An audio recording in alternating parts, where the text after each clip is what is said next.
Welcome to TJ's podcast. Yeah. Hey. So, I'm TJ. That's my buddy Riggins. Good morning, friends and neighbors. Or afternoon or evening, whenever you're listening. Good whatever time of day it is. We're always here for you 24/7. That's what it is. 24/7. We're here. Now on the podcast, we talk about things that interest us and things usually that we can mock, to be honest with you. Yeah. Had a really, really good mock day yesterday with the Bill Belichick and his young girlfriend situation. So if you missed yesterday's podcast, go back and listen to that. It was actually pretty good. So we're going to get back at it again. That's what we do. I always assume, Regan, that anything celebrities say, pretty much, if they're movie stars or pop stars, I take it to be, I take it with a grain of salt, like it's probably not really the case that, they spend their lives putting forth this image that they have to maintain and it's not the real them, Yeah. Country celebrities, country singer celebrities and all that. I always take what they say and as true. Like Luke Bryan says that he loves riding around on his land in a 4-wheel drive, playing pranks on his buddies and his wife. I assume that that's the truth. Okay. But I didn't know that some of these celebrities that are listed in this article lie about being poor when they were growing up. What is that? And one of them is one of my favorite celebrities, and I didn't know this about him, that he goes around acting like he was poor growing up, but he wasn't. So there's a whole list of them, starting with Victoria Beckham. Yeah. And that people pretty much, I guess, know about that because her husband outed her in the documentary and all. Yeah, and she really said funny. that she grew up, quote, very middle class. Yeah. And then her husband said, made her admit that she used to drive, her dad used to drive her to school in a Rolls Royce. It was great. She was doing like a private one-on-one interview, and he pops his head and he goes, Tell him what your dad drove you to school in. She's like, no, tell him. He's like, literally, his head's poking in the interview room. Tell him what your dad drove you to school in. She's like, it was a Rolls Royce. Exactly. Very you didn't middle grow class. up poor. Okay. That was a great one. Ice Cube. I love the Ice Cube. Yeah. This says that Ice Cube was not straight out of Compton. His parents both had stable jobs at UCLA, and his high school years were split between a prep school and a charter school. Oh. And he has a degree in architectural drafting. Whoa. And some rapper outfit named Cam called him out in a diss track one time saying, quote, "You ain't never gangbanged in your life," end quote. Damn. Had no idea. Yeah, because that's kind of his whole image is being, straight out of Compton. Mm-hmm. That makes you look at him a little bit different. I still like his music and movies, though. Then it says Kid Rock was not straight out the trailer. Really? His parents were rich, and he grew up on an estate in suburban Michigan that had a guest house, apple orchard, horse stables, and a private tennis court. Wow. That's shocking. Another one, Drake. Yeah. I didn't know that Drake tried to pretend like he was poor growing up. Yeah, I don't know that he made that a big part of his personality. He likes to say that he started from the bottom, but he actually grew up in a wealthy neighborhood and became a TV star in 6th grade when he was cast in Degrassi. Yeah. Still, he claims Canadian TV didn't pay much and, quote, "We were very poor, like broke," end quote.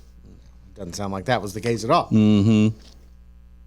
True. And I didn't know that Taylor Swift talked about, being poor growing up, but because I thought it was just common knowledge that her dad was rich. Yeah, I did too. But it says in her song, "I Bet You Think About Me," She says, you grew up in a Silver Spoon gated community, glamorous, shiny, bright Beverly Hills. I was raised on a farm. No, it wasn't a mansion, just living room dancing and kitchen table bills. But what she neglects to mention is that it was a 15-acre farm run as a hobby by her father, who was a Merrill Lynch financial advisor. Ooh. Okay. And it says, check out more examples. Click here. I haven't seen all of these. Those are funny, though. Yeah. Especially that's interesting. When you make it your whole personality, that you were at one time so broke and destitute, and now you've made something of yourself. Yeah. Makes it even worse somehow. Yeah, but the most shocking one to me was Ice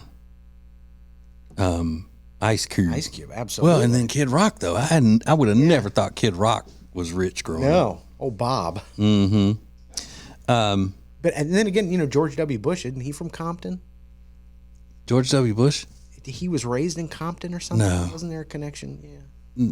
I don't think so. Maybe. But, I mean, I thought his parents were in oil and all of that. Yeah. But he was raised in, I think, Texas and maybe Connecticut. I think are where the Bushes are from. Stay out the bushes. Whitney Cummings says she grew up poor.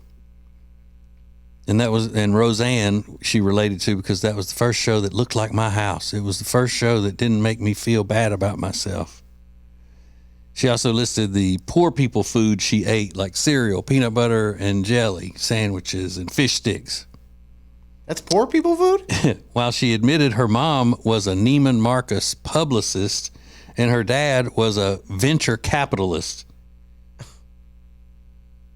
We were poor. We ate like cereal. I mean, Yeah. how out of that would have sent up some alarms in my head. But wait a minute. Fish sticks and peanut butter and jelly sandwiches? You only eat that if you're poor? Give me a break.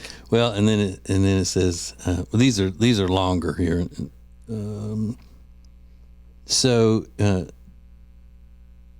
She said that the heat didn't work in her house and that she often had lice and she often ate at neighbors' houses since her parents didn't feed her. However, the backstory feels shaky at best. Cummings grew up in Georgetown, a wealthy area, attended St. Andrew's Episcopal School, around $50,000 in yearly tuition, had her own horse, and then went to UPenn, an Ivy League school. While it could be that her circumstances drastically changed in the middle of her childhood, it certainly doesn't seem like she grew up in poverty. No.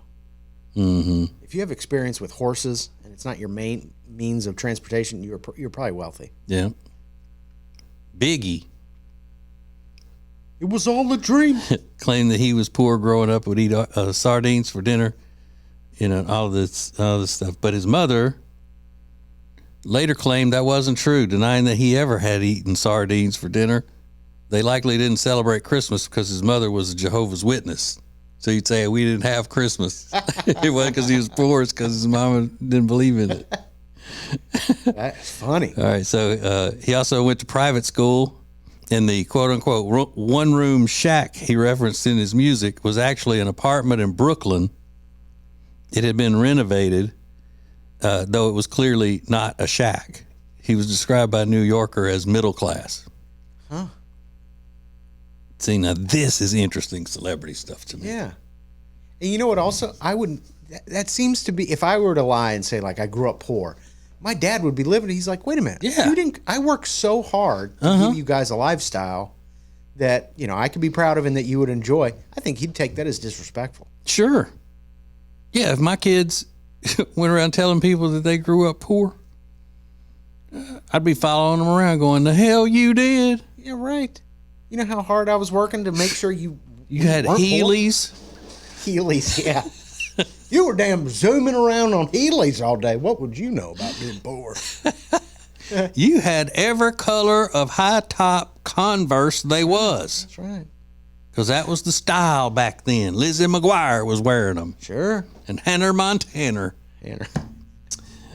Okay, so should we do some more of these? Yeah, I like these. Yeah, I think so. We'll take a break. We got more of these coming up. Hang on. TJ's Podcast. We're here with our friend Richard Toccato from the Richard Toccato Companies. And, Richard, people have credit card bills, and they need to use that equity, don't they? That's right. Use the equity in your home, restructure your debt, save yourself a bunch of money, and it's easy. We've got the instant equity. It's simple. They make you an offer. You can close in 4 days, get your money that quick. Ace, you've done it. Yeah, I've done it. It'll change your life in virtually no time. Starts with a free 5-minute phone call, 704-800-4719, or online at homewithrichard.com. The Richard Toccato Company. Richard Toccato Companies, Equal Housing Opportunity, NMLS number 38652. They say there are only two things certain in life: sweet deals at Sweet Dreams and taxes. And only one of those is certain this month. Which one? The sweet deals at Sweet Dreams. What about the taxes? No sales tax the entire month of April at Sweet Dreams. Are you serious? Yeah. And don't call me Shirley. Love where you live, Lake Norman, and pay no sales tax during the month of April. Only at Sweet Dreams Furniture and Mattress.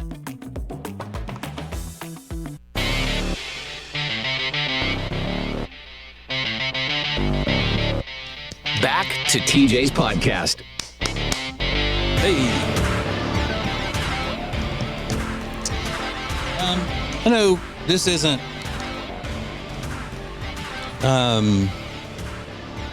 I guess this what I want to say is that this isn't what you're supposed to do when you're doing a podcast.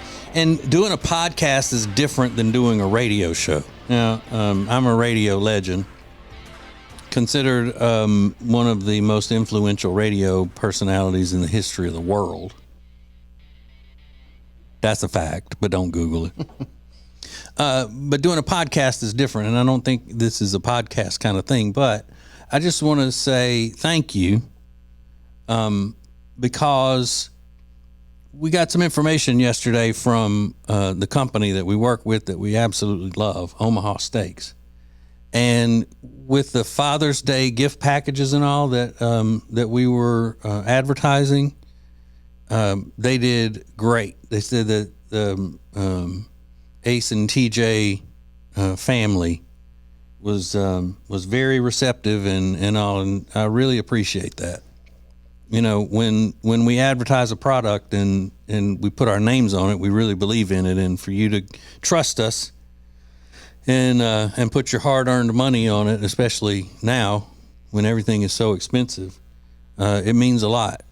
And because you don't want to get that note from the company saying, "I'm sorry, it just didn't work this time." That's not a good feeling. So it is a great feeling whenever you get a note from the company saying that it was great. So thank you. Right. If you ordered the Omaha Steaks stuff, and I really do believe it's as great as I tell you about it all the time. Okay, so this is celebrities who allegedly lied about growing up poor. The next one on the list is Lana Del Rey. Yeah. Music often paints a picture of a white trash woman who came from a low-income family out west or in Florida and lived in a trailer park, which fans have contradicted after learning her father is now a millionaire. Yeah. She says that he made his money after she became an adult, and that she grew up in one of, quote, the most rural places in America, which is Lake Placid. Lake Placid is where she, and that's not a poor area. I don't think so. It's not like that's Appalachia. Yeah. There was a lot of drama because she used to have a music career, trying to get a music career going under a different name. Yeah. Like Lizzie Grant or something like that. And I remember fans went nuts. She said that her family, quote, had absolutely no money.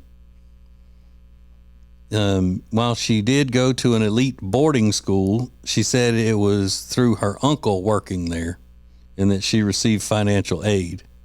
Okay. But she didn't actually live in a trailer park until she was an adult, when she used money from her first album deal to buy a trailer. For many years, for many fans, learning she lived in a little mountain town in New York and attended boarding school shattered the illusion of Del Rey's upbringing. That's not that bad. Yeah.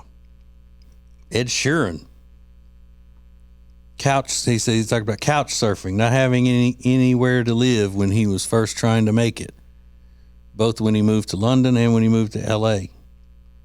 And in London, he said he used to sleep in the arch with a heating duct outside Buckingham Palace. And he wrote the song Homeless.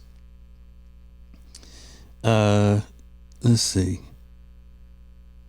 It wasn't that bad. It was not like I was sleeping rough on the cold streets.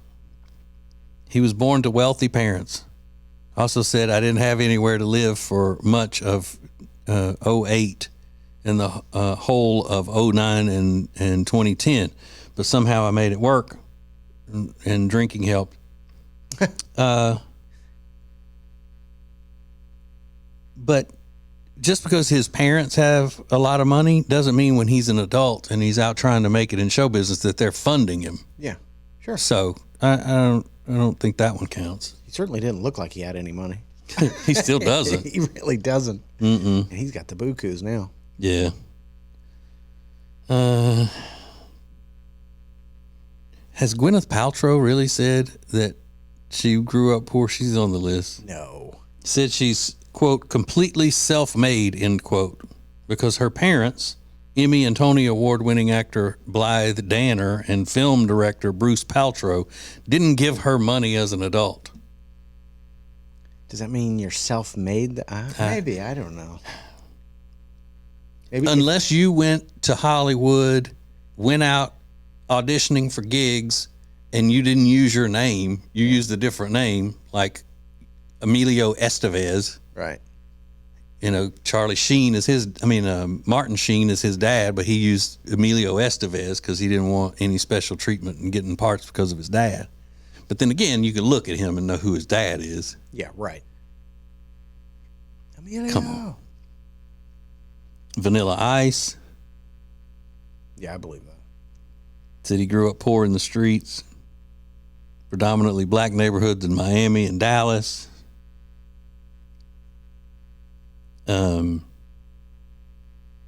He said, I was embarrassed to tell people I was from Farmers Branch, an inner ring suburb of Dallas. I didn't tell them I was from Miami. I didn't tell them I was from anywhere. I was just like, listen, I'm from around the corner, man. Non-answer. Yeah. I'm from around the corner. Yeah, man. Ice. Okay. Lady Gaga. Yeah. I didn't know she pretended to be poor. I didn't either. But that's pretty well known. Like her mom's a music teacher, I think. Or father was a restaurateur, maybe. And a Rolling Stone. And a Rolling Stone. Papa was a Rolling Stone. All right. So what we just learned there, I think the biggest lesson is that when you get a story that has been edited and then it says click here for more, there's a reason why it was edited the way it was. Yeah. Because none of the rest of them were that great. Yeah. Sorry about that. There's all the highlights. Mm-hmm. Yeah, that's what a podcast is for. You take your time getting the stuff. Sure. It's relaxed. Sure. So, hold on, let's get back to this. As long as we're on celebrity stuff, Brad Pitt and Angelina Jolie are, if this story is true, they're just like fighting like children. I mean, it's crazy. So they get married in 2014. They get divorced in 2016. And now it's 2024. Were they only still married not divorced. 2 years? Yeah, they were only married 2 years. I think about 2 years. Dang. Now, the judge has ruled them like legally single. So they're free to marry and do whatever they want to do. But they're still, I believe, the divorce has not been settled. And this is still going on. But they only have 2 minor children now, right? The rest of them are adults. Yes, I believe it's just the twins that are the minors. So it's not a custody dispute that they're having or anything like that. No. What they're arguing over, it seems like from this article, is who is going to be the come out on top in likability in Hollywood. Yes. And not by audiences, by other Hollywood people. Exactly. Because that means everything. Because, and I believe it, the way you get roles in Hollywood is not just by your performance on screen. Yeah. It's also, who can I get close to? Producers, directors. Who am I running in the right circles with? So he looks at it, according to this story, that he's going to win out because more people like him than her. He said he wins in a popularity contest, no matter what. That's probably true. Okay, but I don't know how old she is, but he's 60, isn't he? Probably. Something like that. They're both just, they don't need another part for the rest of their lives. Yet that's what they're still worried about is, holding out and going through this turmoil with each other to see who's going to end up being the most favorable to people in Hollywood. They don't need another part financially, but they definitely need another part. Yeah, I know, but that's what I'm saying. For ego. Because that was my point, is that they don't have their priorities in line, I don't think.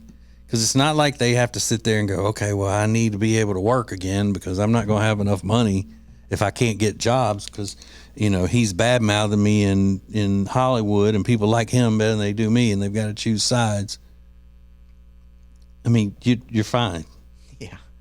These people are just, they're different. Yeah, sure. They're different than normal people, and that's why it's always bugged me so much that normal people look at them and want to be like them.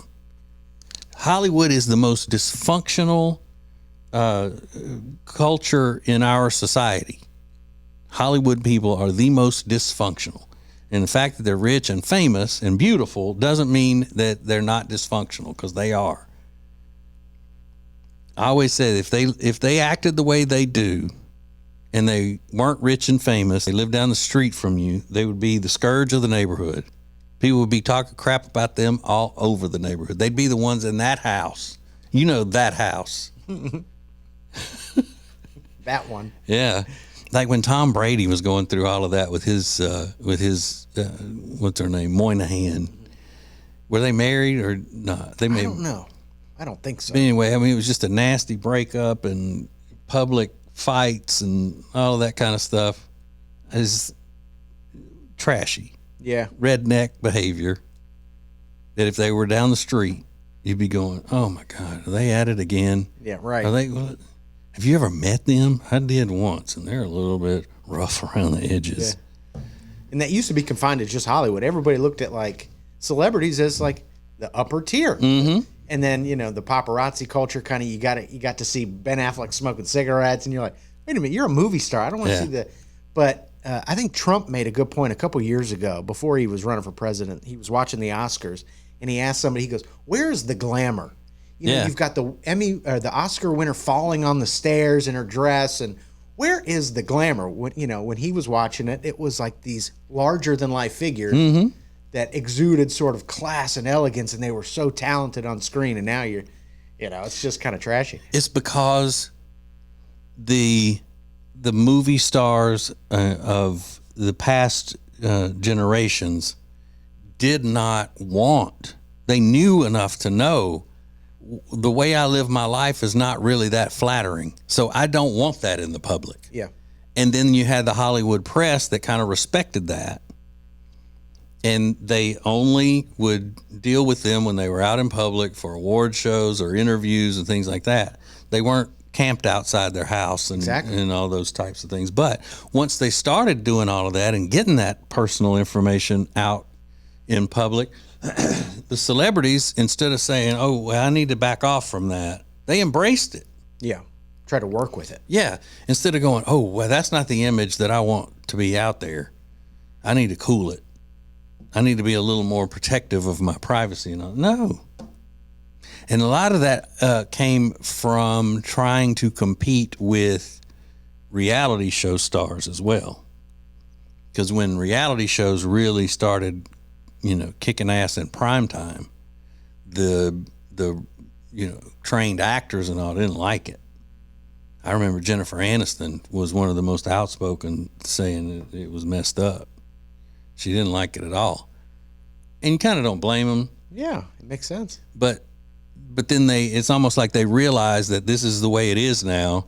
And in order to compete with that, I got to let people into what I want them to think my life is about, or, things like that. Because rock stars have always been, everybody's always known it, but Hollywood, there's no, because you can't really stop right now and think about who is a Hollywood movie star, like that is a movie star, like an Elizabeth Taylor, or, what I guess Tom Hanks would be a movie star. There's no, I'm trying to think of some from when I was young in the 80s and 90s. But nobody has that box office pull there's now. So few of them. That one person that's really going to make you, regardless of what it is, it's going to get you into the theater. Tom Cruise is one, I think. Probably Tom Hanks. For me, Denzel is one. Denzel, pretty much any movie that Denzel is going to be in, I want to go see. Yeah. But they're fewer and fewer. Are there any women? Julia Roberts, probably. I don't know if she still has that. She did that movie with George Clooney. They were. I don't know. That might have been a stinker. George Clooney doesn't have that anymore. Yeah, is George Clooney a movie star? I don't know.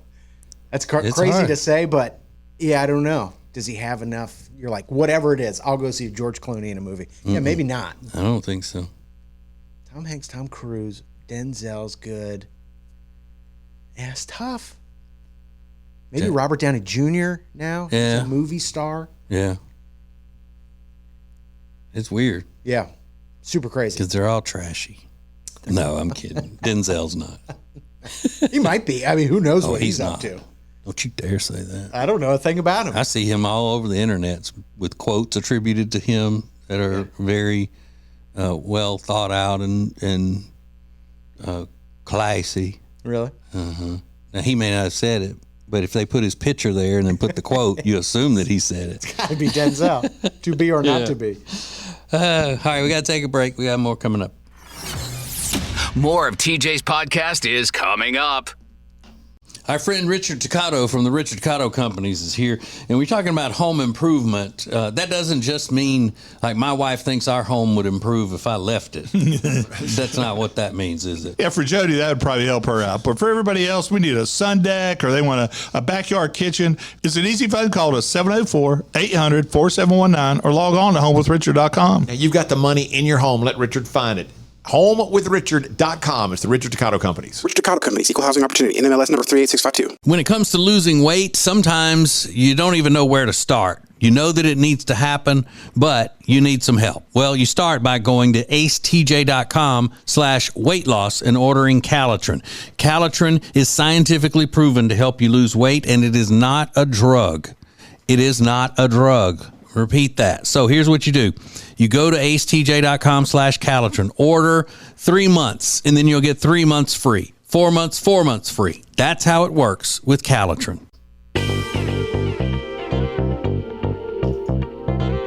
Welcome back, world, to TJ's podcast. We thought of a couple more that could be maybe considered that traditional movie star, where if you hear their name being in a movie, you would want to go see it automatically. Because John Wayne, I mean, that's one of the ones. But as far as now, Ryan Gosling maybe. Yeah, that's a good one. Would be on that list. But we didn't come up with any more, did we? Margot Robbie. Margot Robbie, yeah. Right now, she's a star. Yeah, a movie star. I think I've only seen one movie that she was in, and it was Wolf of Wall Street. Yeah. Which, I mean, you want to see a group of people, and I don't care what group it is. I can be in any group of persons, and when I say that Wolf of Wall Street was not that great and that it was too long, I get turned on like a hyena walking into a pride of lions trying to steal their food. I mean, calm down. Yeah. It was too long. A lot of movies are too long. Most movies are too long, I would argue. But how long was that one? It seemed like never it even was. saw It it. seemed like it was 3 hours. Oh, you know what? Now that I think about it, Leonardo DiCaprio. He's a movie probably the number one Yeah. of today. That if he's in a movie, everybody assumes that it's great, Yes. and you need to go see it. Like no flops. And he doesn't do enough movies that you kind of wear out. He kind of picks and chooses, which is the benefit of being a huge star. You can kind of pick and choose. But Sandra Bullock, is she a movie star? I don't think she has that anymore. Where if she's in a movie, then people will just be like, "Oh, I got to go see that Sandra Bullock movie." The new Sandra Bullock vehicle. Like, what's it called? I don't know. Yeah, right. What's it about? I don't know. Harrison Ford. Now I like her. I like her a lot. Yeah. Harrison Ford. He had that new Indiana Jones movie. Did not do well. It's hard to believe, but he might not be a movie star. But I thought it ended up doing better. When it went into homes and stuff. I think it ended up doing pretty well. I guess. I don't know. And that's the thing. I don't. I've gotten so accustomed to there not being good movies anymore at the theater that I don't even look. Yeah. The last movie I saw at the theater, I think, was Equalizer 3. Yeah. Those are good. Those are fine movies. With Denzel. Sure. Because I love Denzel. And I want to go. I would like to see a good movie advertised. Yeah. That's why I don't understand why you didn't go see the James Bond movies with Daniel Craig. They're just like so good. They're fun action movies. It's because I always thought that you had to keep up with the series, and I didn't know anything about James Bond because I'd never seen any of the movies in all of the years. Yeah. And badass. I like Jason Statham movies. Jason Statham. You know what? He does a lot of movies, but they're all pretty successful. That new one he's got called Beekeeper. The Beekeeper. Yeah, I need to see that. I think it did better than expectations. Was it in the theater? Yeah. I believe so.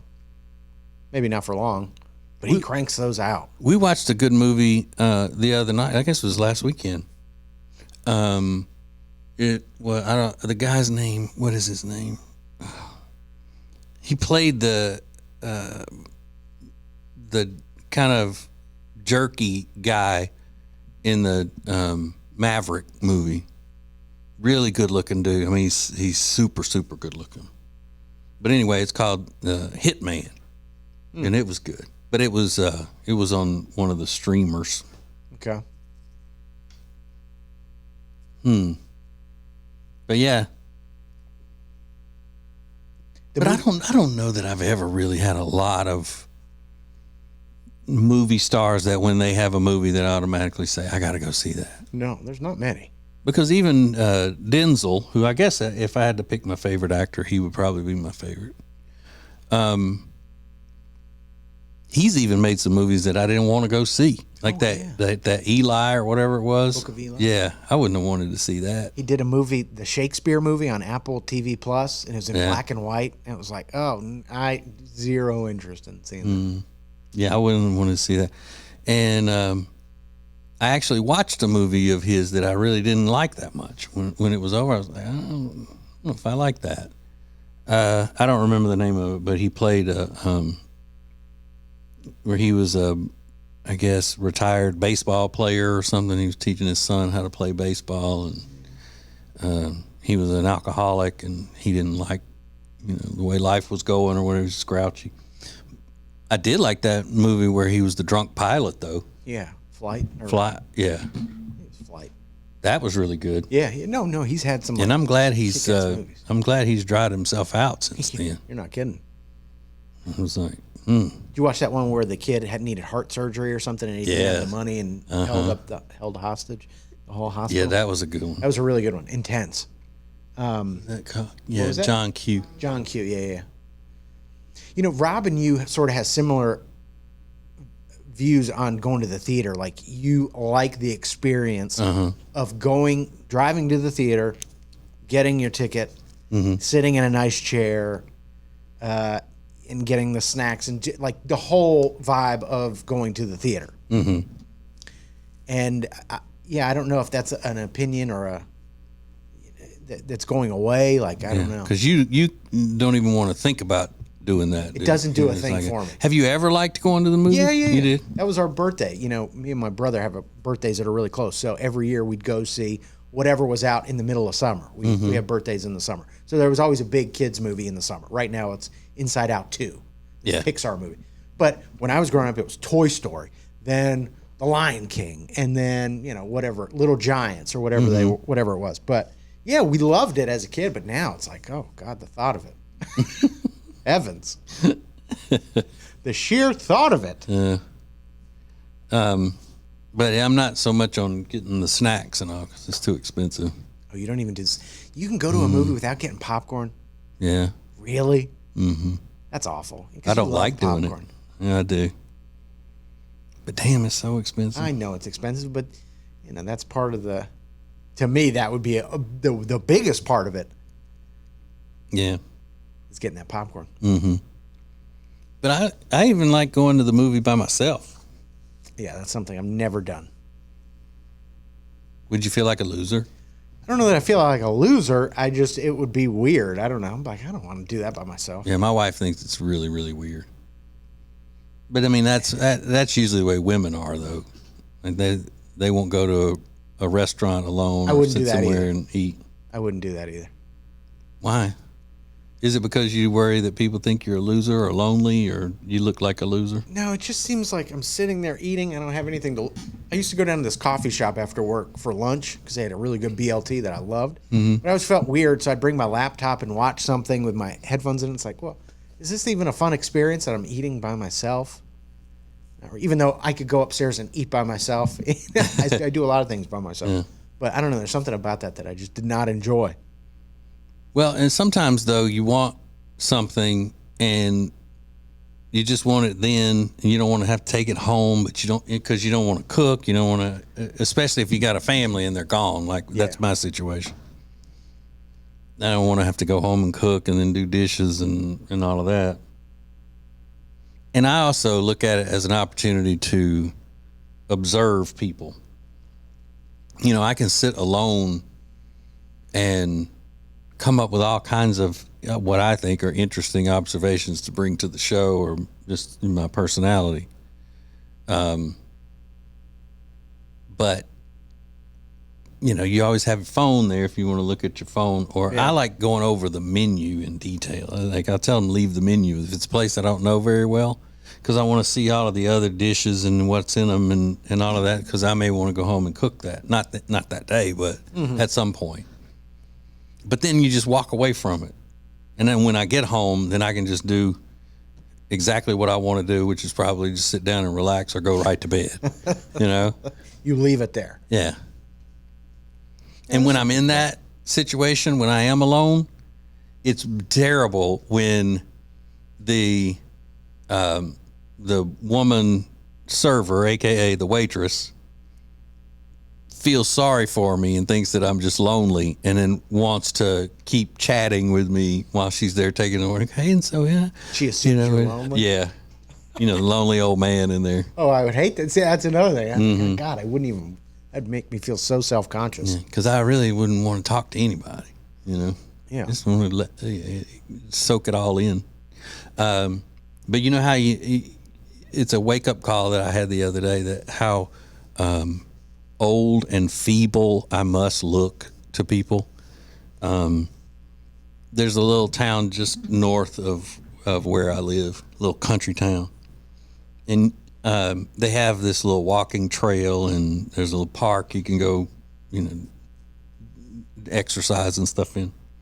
And yesterday when I was there, I was stretching, and I was leaned up, propping myself up on a sign that was there, and I was stepping off the curb to stretch my calves. So I had the ball of my foot on the curb, and the heel was pushed down toward the road so I could stretch my calves. And I had my head down, and I'm just listening to my earbuds.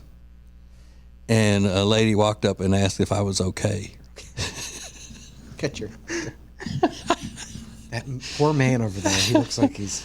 Is he hurt? Is he sick? Is he having a heart attack? I just he's having to hold himself up on that sign. Yeah. Because I was like this, and I guess it could have looked like, if it were a young, vibrant, healthy-looking person, nobody would have thought anything about it. But obviously, I look like an old man in distress. Yeah.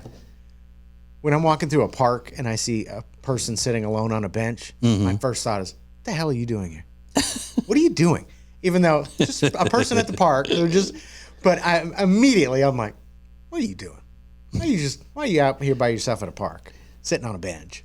You think they're up to no good, or just that's the first inclination? Like, what are you doing? Even though it's a totally normal activity, something's suspicious about that. You can't just be sitting on a park bench. I am so over the top aware that people could think that I'm up to no good all the time. If I'm like yesterday walking the trail, and then I would pass other people, and when I see them coming, if they're women, and I don't care, there were women from probably the age of 21 to 80 that were out there, walking the trail and everything. But when I come up on them, they're coming toward me. I immediately start looking down. Yes. I get way over into the grass, so I'm not trying to, they know I'm not trying to crowd them or anything. Yeah. And just as, I'm looking down while I'm walking, and just as I get to them, I'll look up and say hi. Yeah. And then back down and keep going. Yeah. Natural. But if I were a good-looking fella and young, I probably wouldn't feel the need to do that. Yeah. It's just, old man out here in the woods by himself. Yeah. I'll give you a great example of this that just happened to me. I had to go get I wanted to get a library card, right? So I go in there, and the librarian, she's maybe 26. She's got a septum piercing, big, thick framed glasses, curly, look like wet hair. And I was like, she hates men. Like, I guarantee you. So I immediately, like, my shoulders go forward. I make myself as small as possible. Yeah. And I said, hi there. I'd like to get a library card. Like, cause, and that's my own, feeling. But I'm just like, I just make myself as non-masculine as possible, as least masculine as possible. Now, I would think if I walked up on that, I would think, okay, she's automatically going to be judging me, saying and assuming I'm judging her, or that I don't like her for the the way she looks, and because she's a liberal. But I'm and assuming that I wouldn't be nice or whatever. But I don't go overboard to be super nice to prove that I'm not mean to all liberals that I meet. So I'm just my normal nice self, because I'm always nice and polite and all that until you give me a reason not to be. Right. That's good. But I realized afterwards, like, that's not the right attitude to have with anybody. No. Like, you can't. Don't be ashamed of who you are, Rick. You can't be ashamed of who you are, and you can't also, like we said the other week, like, you're immediately assuming that she doesn't like me, so now in my head I've made you the jerk, and that's not right. I don't know a thing about her. So it was all wrong. Yeah, you know a lot about her. Yeah, you're right. I do. I was right. All right, we got to go. Thanks for listening and watching. Talk to you tomorrow. Love you. Bye. Serving the world. It's TJ's podcast.